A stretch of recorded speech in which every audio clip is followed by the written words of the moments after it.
नमस्कार मित्रांनो. तर तू ही रे माझा मितवा या मालिकेच्या 10 जानेवारीच्या एपिसोडमध्ये खूप छान ट्विस्ट बघायला मिळतोय.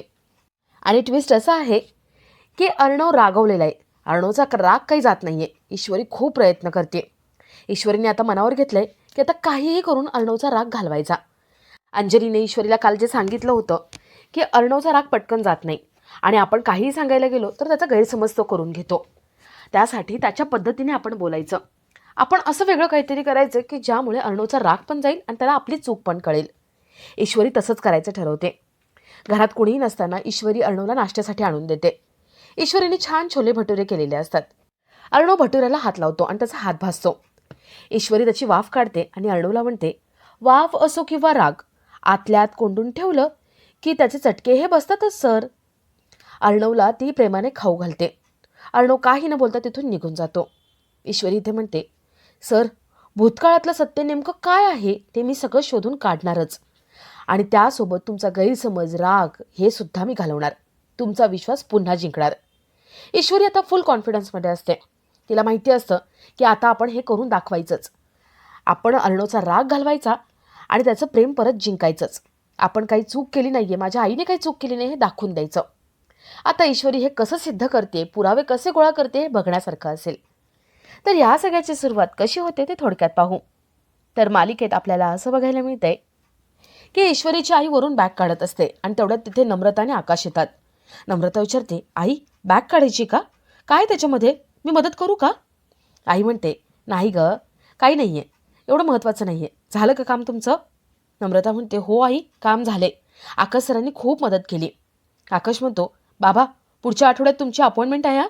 दादाने मला सांगितलंय मी येणार आहे तुमच्यासोबत. तो बिझी आहे म्हणून मी लक्ष देणार आहे. आईंना काही हे आवडत नाही. आई नम्रताला म्हणतात, नम्रता, आकाशरावांना बाहेर सोडून ये. नम्रता बाहेर निघून जाते. आई कपाटावरची बॅग काढतात आणि ती बॅग उघडतात. बाबा डोळ्यांनी एका डायरीकडे इशारा करतात. आई ती डायरी उघडते आणि त्यामध्ये आकाश सातभाईचा फोन नंबर असतो. आई विचारतात, म्हणजे आता या नंबरवरती फोन करू का? म्हणजे त्या दिवशी मला कोणी अडकवलं होतं याचा पुरावा सापडेल. बाबा इशारा करतात. आईंना जरा बरं वाटतं. आई लगेच आपला मोबाईल घेतात आणि त्या नंबरला फोन लावायला लागतात. तर इथे आई, आजी, वल्लरी ईश्वरीला बाहेर बोलवून घेतात.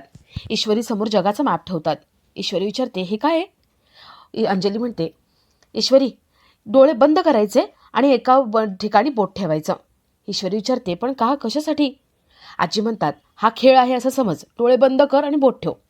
ईश्वरी डोळे बंद करते आणि एका ठिकाणावरती बोट ठेवते. अंजली म्हणते, चला डिसाईड झालं, तुम्ही दुबईला जाताय. ईश्वरी विचारते, दुबईला म्हणजे? अंजली म्हणते, ईश्वरी, अगं तुमचं हनीमून बाकी राहिलंय ना, तुम्ही फिरायला कुठेच गेला नाही आहेत. त्यासाठी आता तुम्ही हनीमूनसाठी दुबईला जायचंय. मी लगेच हनीमून पॅकेज बुक करते. ईश्वरी म्हणते, ताई नको ना, अहो यांना वेळ नाही आहे, ते ऑफिसच्या कामात बिझी आहेत. मी यांना विचारून सांगते ना. अंजली म्हणते, अजिबात नाही, तुम्ही वेळ काढतच नाही आहे तर वेळ येणार कुठून? आता आम्ही तुमचं काहीही ऐकणार नाही आहे, तुम्ही दोघांनी जायचे. अगं बाहेर फिरायला गेलात तर छोटी मोठी भांडणं पण मिटतील. ईश्वरी अंजली, आजी यांना थांबवण्याचा प्रयत्न करते, पण त्या काही ऐकायला तयार नसतात. ईश्वरी मनात म्हणते, बाप रे, आता काय करू मी? अर्णव सरांना समजलं की हे हनीमूनचं प्लॅनिंग करतायत तर अजून चिडतील. काहीतरी करायला हवं, अर्णव सरांशी बोलायला हवं. तर वल्लरी मनात म्हणते, चला हनीमून पॅकेजचे सगळे डिटेल्स अर्णवला पाठवून देते, म्हणजे ह्यांचं भांडण असंच सुरू राहील. आता हे भांडण संपू द्यायचं नाही आहे, असंच चालू ठेवायचे. हनीमूनचं पॅकेज आता बुक करावंच लागणार आहे. वल्लरी खुश होते आणि हनीमूनचे सगळे डिटेल्स अर्णवला पाठवते. तर इथे ईश्वरीची आई अशोकला फोन लावते आणि ती अशोकच्या बायकोशी बोलते. तेव्हा तिला कळतं की अशोक 2 वर्षापूर्वीच गेलाय. पत्रकार अशोकची बायको विचारते, तुमचं काही महत्त्वाचं काम होतं का? ईश्वरीची आई म्हणते, हो, एक खूप महत्त्वाचं काम होतं. त्यांनी एक 10-20 वर्षांपूर्वी बातमी छापली होती राजे शिर्केंची. त्या बातमीबद्दल विचारायचं होतं. आमच्या इथे खूप मोठा प्रॉब्लेम झाला आहे, त्याबद्दल माहिती काढायची होती. तुम्हाला काही माहिती आहे का? पत्रकारची बायको म्हणते, हो, माहिती आहे ना मला. काय ना, ती बातमी ज्या दिवशी छापली गेली ना, त्या दिवशी आमच्या घरात नवीन स्कूटर आली आणि तेव्हापासून आमची तर भरभराट झाली. ईश्वरीची आई विचारते, तुम्हाला याबद्दल अजून काही माहिती आहे का? ती बाई म्हणते, मला तर काही माहिती नाही आहे, पण ह्यांचे पत्रकार मित्र आहेत, त्यांनी पण ही बातमी कव्हर केली होती. मी त्यांना फोन करून विचारते मग तुम्हाला सांगते. ईश्वरीची आई म्हणते, चालेल, याच नंबरवरती फोन करा. ती बाई फोन ठेवते आणि बाकीच्यांना फोन लावायला घेते. तर इथे ईश्वरी अर्णवकडे येते. ईश्वरी अर्णवला म्हणते, अर्णव सर प्लीज मला जरासं बोलायचं होतं, ते बाहेर हनीमूनबद्दल. अर्णव ओरडतो. अर्णव म्हणतो, सतत काही ना काही कारणं काढून माझ्याशी बोलायला येऊ नको. मला तुझ्याशी बोलायचं नाही आहे, तुझा चेहरासुद्धा बघायचा नाही आहे. जा इथून, मला कुठे फिरायलासुद्धा यायचं नाही आहे. ईश्वरी म्हणते, सर एकदा ऐकून घ्या ना. अर्णव म्हणतो, काय प्रॉब्लेम आहे गं तुझा आणि तुझ्या आईचा? तुझ्या आईमुळे माझ्या आईने आत्महत्या केली. आता तुझी इच्छा आहे का मी इथे लटकून घ्यावं? ईश्वरी अर्णवच्या तोंडावरती हात ठेवते. ईश्वरी म्हणते, सर प्लीज असं काही बोलू नका हो. तुम्हाला तकलीफमध्ये मी नाही बघू शकत. मला फक्त काय सांगायचं होतं ते ऐका तरी. अर्णव ईश्वरीला ढकलतो. तो म्हणतो, लांब हो माझ्यापासून, मला हात वगैरे लावायचा नाही. ईश्वरी पिलरला आपटते आणि तिच्या हाताला लागलेलं असतं. अर्णव धावत तिच्याकडे येतो आणि तिच्या हाताला कुठे लागले ते बघतो. ईश्वरी म्हणते, आता का बघताय तुम्ही? का सावरायला येताय? अहो राग आलाय ना तुम्हाला? मी सगळी नाटकं करते ना, मग कशाला बोलताय तुम्ही? अर्णव बाजूला होतो. अर्णवला आपलाच राग येत असतो. अर्णवला ईश्वरीचा राग आहे, पण तिची काळजीसुद्धा वाटते. आणि हे दोन्ही एका वेळेला कसं दाखवायचं त्याला काही कळत नाही.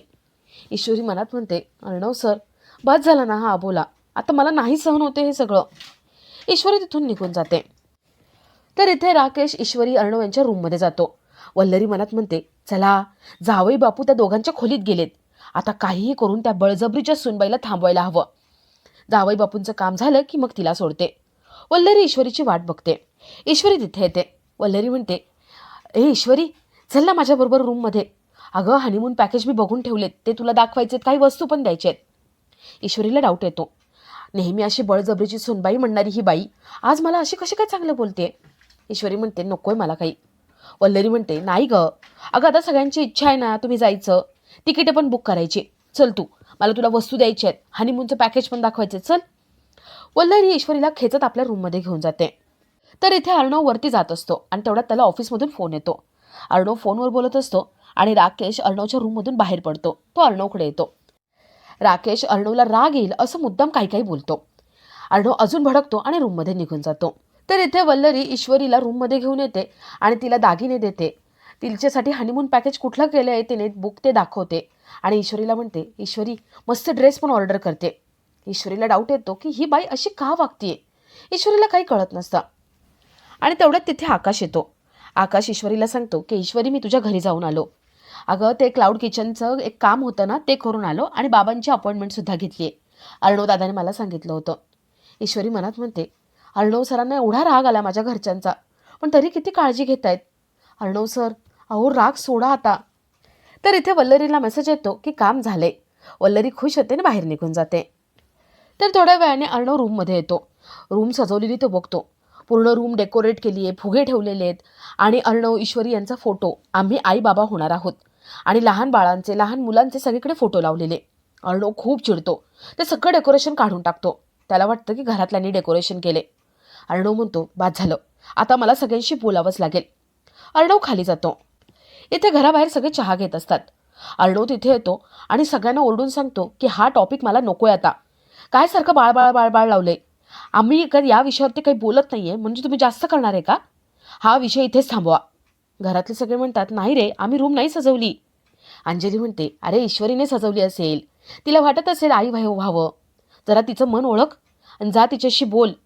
अर्णव चिडतो आणि रूममध्ये बोलायला जातो. तर इथे ईश्वरी आपल्या रूममध्ये येते. ती रूम सजवलेली बघते. ईश्वरीला वाटतं की अंजली आजी यांनी ते सगळं केले. अर्णवने जर बघितलं तर तो आपल्यावर राग काढेल.